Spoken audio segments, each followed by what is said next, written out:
إذ أخرجه الذين كفروا ثاني اثنين إذ هما في الغار إذ يقول لصاحبه لا تحزن إن الله معنا. Ketika berada di dalam gua, Rasulullah bersama dengan Sayyidina Abu Bakar As-Siddiq dan mengatakan kepada Sayyidina Abu Bakar, la tahzan, kamu jangan sedih, innallaha ma'ana, Allah bersama dengan kami.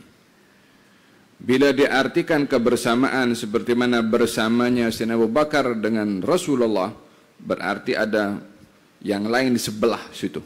Maka itu tidak mungkin untuk dinisbahkan kepada Allah Subhanahu wa taala.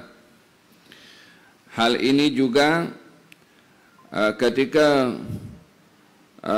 dalam hadis qudsi baginda Rasulullah bersabda, dalam hadis qudsi Allah berfirman, "Abdi maridtu wa lam tazurni." Wahai hambaku, saya sakit, kamu tidak ziarah kepada saya. Yani kenapa kamu tidak mengunjungi saya?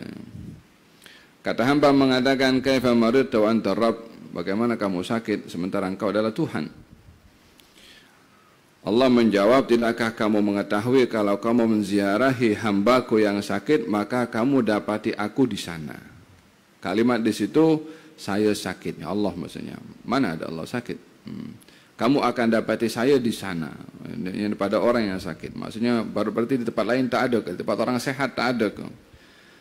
Kalimat seperti ini di dalam Quran dan juga dalam hadis begitu banyak, tapi tidak boleh difahami secara literal, secara bahasa, karena akan keliru dan menyimpang bila difahami secara literal.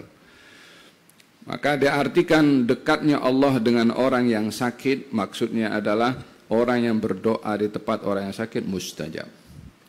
Dekatnya Allah bersama dengan Rasulullah dan Sayyidina Abu Bakar ketika berada di dalam gua mempunyai maksud keamanan dan keselamatan, disebabkan mereka dalam keadaan risau dikejar oleh kaum musyrikin. Jadi makna dekat itu sendiri, kebersamaan Allah dengan hamba, mempunyai makna yang maknawi, spiritual, dan tidak boleh difahami secara literal.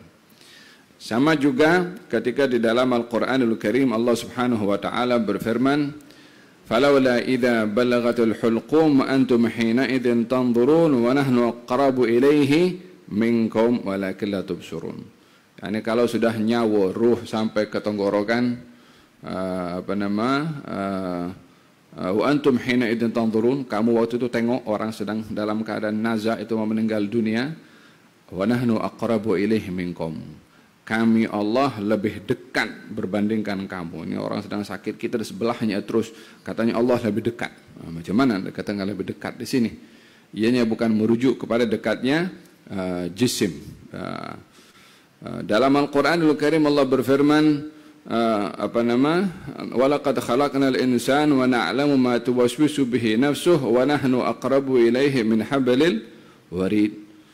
Kami yang cipta manusia, kami tahu isi hatinya, kami lebih dekat dari manusia daripada urat pada lehernya. Macam mana katakan dekat? Ada lebih dekat lagi di dalam ke? Ianya bukan diartikan seperti mana kedekatan dalam arti literal. Jadi pada ayat-ayat dan juga dalam hadis, kalimat-kalimat dekat, kalimat bersama, kalimat turun, itu tidak boleh difahami secara literal karena Allah Subhanahu wa taala tidak tertakluk dengan makhluknya, baik pada masa atau pada tempat. Namun kalimat itu dipakai mempunyai maksud sejauh mana manusia itu menyaksikan kedekatan Allah pada dirinya setelah Allah mengisytiharkan betapa dekatnya dia kepada hambanya. Persoalannya bukan pada dekatnya Allah terhadap hamba, karena itu sudah satu reality. Makanya dikatakan dengan famin aina anta wujudu qurbihi, yani bagaimana orang tidak merasa mengetahui Allah itu dekat padanya. Lah dia ada, ini siapa yang bagi dia cipta ini? Tak mungkin orang akan tengok kereta, kereta ini ada dengan sendiri. Tak mungkin ada. Alam semesta boleh ada dengan sendiri tanpa ada yang menciptakan.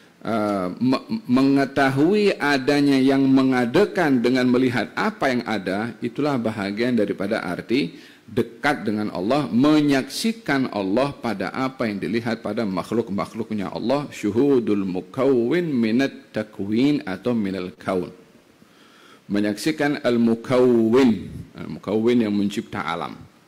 Dengan apa? Dengan menyaksikan alam. Hadza arti daripada dekat dengan Allah, menyaksikan Allah Subhanahu wa taala pada apa saja. Dan level ini tentunya tidak sama satu dengan yang lain. Kebanyakan manusia ingat rasa dekat dengan Allah bila susah, bila musibah, bila dia menangis, kalau dia tersentuh, dekatnya Allah dengan aku.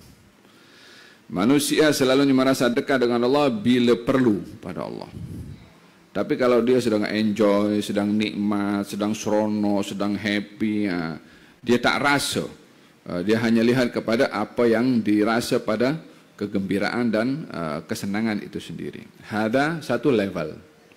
Oleh hada dikatakan, kenalilah Allah dalam keadaan kamu senang, Allah akan kenal kepada kamu dalam keadaan kamu susah. Karena kebanyakan orang itu ingatnya pada Allah pada saat susah, bukan dalam keadaan senang. Hada pada kalimat dekatnya Allah Subhanahu wa taala kepada hambanya.